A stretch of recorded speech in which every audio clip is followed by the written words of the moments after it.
नमस्कार दोस्तों, मैं हूं आपका वकील दोस्त एडवोकेट राहुल लखेरा। आज हम एक बेहद इंपॉर्टेंट टॉपिक पर बात करेंगे जो आपकी जिंदगी से सीधा जुड़ा है।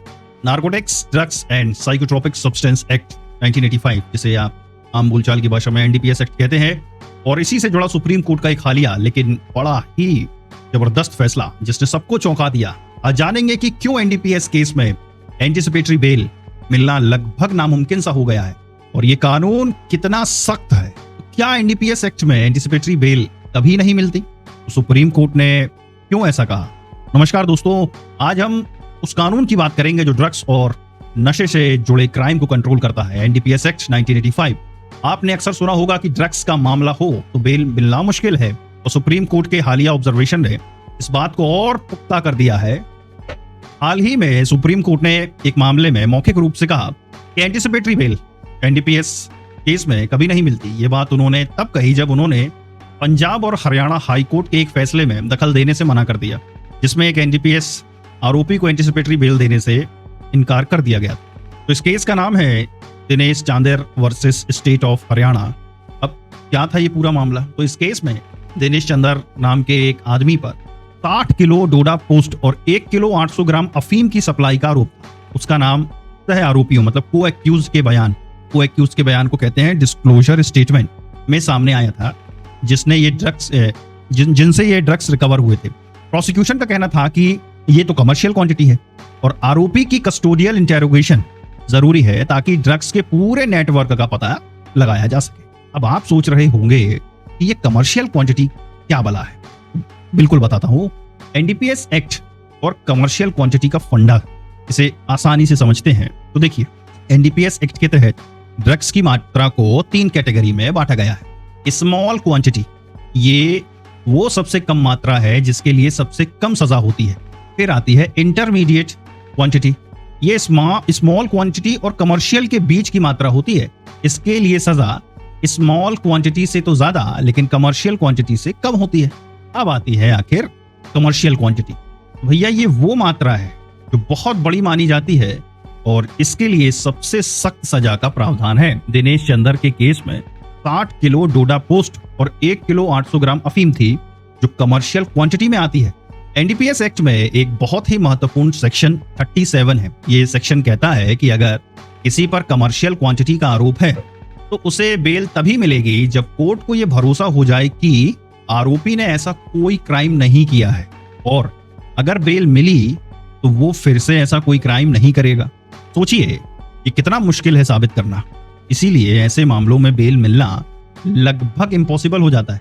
सुप्रीम कोर्ट ने भी यही देखा कि हाई कोर्ट ने सही किया, एंटीसिपेटरी बेल नहीं दी। हालांकि सुप्रीम कोर्ट ने यह भी कहा कि दिनेश चंदर ट्रायल कोर्ट के सामने सरेंडर करके रेगुलर बेल के लिए अप्लाई कर सकता है। अब एनडीपीएस एक्ट एक सख्त कानून क्यों बनाया गया? तो एनडीपीएस एक्ट 1985 को देश में नार्कोटिक्स, ड्रग्स और साइकोट्रोपिक सब्सटेंस यानी नशे वाले पदार्थ के production, possession, sale, purchase, transport, storage और कंजम्पशन को रोकने और कंट्रोल करने के लिए बनाया गया है। इसका मकसद ड्रग्स के गलत इस्तेमाल को रोकना और ड्रग ट्रैफिकिंग पर लगाम लगाना है। अब एनडीपीएस एक्ट के तहत आखिर क्या क्या क्राइम है? तो इस एक्ट के तहत कई तरह के क्राइम आते हैं, जैसे ड्रग्स को बनाना या उगाना मतलब प्रोडक्शन और कल्टीवेशन, जैसे अफीम या गांजा उगाना। ड्रग्स को रखना या खरीदना मतलब पोजेशन और परचेज, बिना अथॉरिटी के ड्रग्स अपने पास रखना या खरीदना, ये भी अपराध है। ड्रग्स बेचना या सप्लाई करना मतलब सेल और सप्लाई। ड्रग्स को बेचना या दूसरों को देना। ड्रग्स का व्यापार करना मतलब ड्रग्स ट्रैफिकिंग, बड़े पैमाने पर ड्रग्स की खरीद फरोख्त करना, यह भी अपराध है। ड्रग्स का सेवन करना मतलब कंजम्पशन, तो यह भी इस एक्ट के तहत क्राइम है। ड्रग्स की फाइनेंसिंग करना, ड्रग्स से जुड़े कामों के लिए पैसे देना भी जुर्म है। तो मेरे दोस्तों, आखिर कौन सी अथॉरिटी होती है इन मामलों में? तो एनडीपीएस एक्ट के तहत क्राइम की जांच करने और उन्हें रोकने के लिए कई अथॉरिटीज काम करती हैं, जैसे नार्कोटिक्स कंट्रोल ब्यूरो एनसीबी। ये भारत सरकार की प्रमुख एजेंसी है जो ड्रग ट्रैफिकिंग को कंट्रोल करती है। अब स्टेट पुलिस, राज्यों की पुलिस भी एनडीपीएस मामलों की जांच करती है। राजस्व खुफिया निदेशालय, डायरेक्टरेट ऑफ रेवेन्यू इंटेलिजेंस, जिसे हम डीआरआई कहते हैं, ये एजेंसी भी ड्रग्स की स्मगलिंग पर नजर रखती है। तो भैया ये केस आखिर कैसे चलते हैं और कौन सी कोर्ट में चलते हैं, अब इसको भी जानते हैं। तो एनडीपीएस के तहत हुए क्राइम के मामले आमतौर पर सेशन कोर्ट में ही चलते हैं। अगर क्राइम बहुत बड़ा है या अंतर्राज्यीय है तो इसकी जांच एनसीबी जैसी केंद्रीय एजेंसियां करती हैं। ये एक संज्ञेय अपराध मतलब कॉग्निजेबल ऑफेंस है, मतलब पुलिस जो है वो बिना वारंट के गिरफ्तार कर सकती है। तो अब आप कहेंगे कि इसमें सजा कितनी होती है? तो सजा की मात्रा रिकवर हुए ड्रग्स की क्वांटिटी पर निर्भर करती है। अगर स्मॉल क्वांटिटी रिकवर हुई है तो 1 साल तक की जेल या 10,000 तक का जुर्माना या दोनों हो सकता है। अब इंटरमीडिएट क्वांटिटी अगर आपसे बरामद हुई है तो 10 साल तक की जेल और 1 लाख रुपए तक का जुर्माना हो सकता है। अब बात आई कमर्शियल क्वांटिटी। तो भैया अगर कमर्शियल क्वांटिटी जब्त हुई तो 10 साल से लेकर 20 साल तक की जेल और 1 लाख से लेकर 2 लाख तक का जुर्माना। कुछ मामलों में तो मौत की सजा तक का प्रावधान है। अब समझते हैं कि एनडीपीएस एक्ट में कौन से सब्सटेंस आते हैं और उनकी क्वांटिटी क्या है। देखिए एनडीपीएस एक्ट के तहत भारत सरकार ने कई नारकोटिक्स ड्रग्स और साइकोट्रोपिक सब्सटेंस को नोटिफाई किया है। इनकी लिस्ट काफी लंबी है और ये समय समय पर सरकार की नोटिफिकेशन के हिसाब से बदलती भी रहती है। लेकिन कुछ मुख्य सब्सटेंस और उनकी मात्राएं जिनके बारे में आमतौर पर बात होती है वो मैं आपको बताता हूं। एनडीपीएस एक्ट के तहत हर सब्सटेंस के लिए स्मॉल क्वांटिटी और कमर्शियल क्वांटिटी तय की गई है। इन दोनों के बीच की मात्रा को इंटरमीडिएट क्वांटिटी कहा जाता है। यहाँ कुछ आम सब्सटेंस और उनकी स्मॉल और कमर्शियल क्वांटिटी की लिस्ट मैं बता रहा हूँ। ये लिस्ट सरकारी नोटिफिकेशंस के आधार पर है और इसमें बदलाव संभव है। तो सबसे पहले मैं सब्सटेंस बताऊंगा, उसके बाद स्मॉल क्वांटिटी और उसके बाद मैं कमर्शियल क्वांटिटी बताऊंगा। तो सबसे पहले आप समझें गांजा। तो गांजे की स्मॉल क्वांटिटी है 1 किलो और इसकी कमर्शियल क्वांटिटी है 20 किलो और इसके बीच में इंटरमीडिएट आ जाएगा। चरस जिसे हम हशीश भी कहते हैं, इसकी स्मॉल क्वांटिटी है 100 ग्राम और इसकी कमर्शियल क्वांटिटी होगी 1 किलो। अफीम ओपियम, इसके स्मॉल क्वांटिटी है 25 ग्राम और कमर्शियल क्वांटिटी है 2.5 किलो। हीरोइन, ये पिक्चरों वाली हीरोइन नहीं है, ये साइकोट्रोपिक सब्सटेंस है जिसकी स्मॉल क्वांटिटी 5 ग्राम है और कमर्शियल क्वांटिटी 250 ग्राम।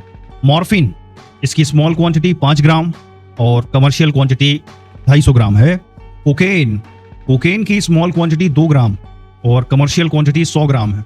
एमडीएमए और जिसे एक्सटेसी भी कहते हैं, इसकी स्मॉल क्वांटिटी है 0.5 ग्राम और कमर्शियल क्वांटिटी है 10 gram. Amphetamine, small quantity 2 gram, commercial quantity 50 gram. Codeine, small quantity 10 gram, commercial quantity 1 kilo. Poppy straw, small quantity 1 kilo, commercial quantity 50 kilo. Diazepam, small quantity 20 gram, commercial quantity 500 gram. Methaqualone, small quantity 20 gram, commercial quantity 500 gram. Buprenorphine, small quantity 1 gram और commercial quantity 20 gram. NDPS act के तहत कई और substance भी हैं और उनकी मात्राएं भी नोटिफाई की गई हैं। सटीक और पूरी जानकारी के लिए आपको सेंट्रल ब्यूरो ऑफ नारकोटिक्स या सरकारी गजट की नोटिफिकेशंस देखनी चाहिए। पिछले साल सितंबर में भी सुप्रीम कोर्ट ने एनडीपीएस केस में एंटीसिपेटरी बेल दिए जाने पर हैरानी जताई थी और राज्य सरकार को बेल रद्द करने की अर्जी दाखिल करने को कहा था। कोर्ट ने कहा था कि एनडीपीएस मामलों में एंटीसिपेटरी बेल देना बहुत गंभीर बात है, लेकिन इसी साल अप्रैल में सुप्रीम कोर्ट ने एक और एनडीपीएस केस में एंटीसिपेटरी बेल दे दी थी। उस केस में टेपेंटाडोल हाइड्रोक्लोराइड टैबलेट्स की बात थी जो एक पेन रिलीवर है। कोर्ट ने कहा कि यह पदार्थ एनडीपीएस एक्ट की शेड्यूल में शामिल नहीं है, इसीलिए इसे साइकोट्रोपिक सब्सटेंस नहीं माना जा सकता। तो दोस्तों, इसका मतलब यह है कि हर केस के फैक्ट्स अलग होते हैं। जहां असली ड्रग्स कमर्शियल क्वांटिटी में पकड़े जाते हैं वहां तो बेल मिलना बहुत भारी मुश्किल है, लेकिन अगर कोई पदार्थ एनडीपीएस एक्ट के दायरे में नहीं आता तो बात अलग हो सकती है। तो आज हमने क्या सीखा? आज हमने एनडीपीएस एक्ट को गहराई से समझा। हमने देखा कि कैसे ये कानून ड्रग्स से जुड़े क्राइम पर लगाम लगाते हैं, कमर्शियल क्वांटिटी का क्या मतलब होता है और क्यों ऐसे मामलों में बेल मिलना इतना जटिल हो जाता है। हमने ये भी जाना कि कौन कौन से सब्सटेंस इस एक्ट के दायरे में आते हैं और उनकी कितनी मात्रा पर क्या सजा हो सकती है। मैं आशा करता हूं कि आपको आज की जानकारी पसंद आई होगी और आपके सभी डाउट्स क्लियर हो गए होंगे। अगर आपके कोई और सवाल है तो कमेंट सेक्शन में जरूर पूछें।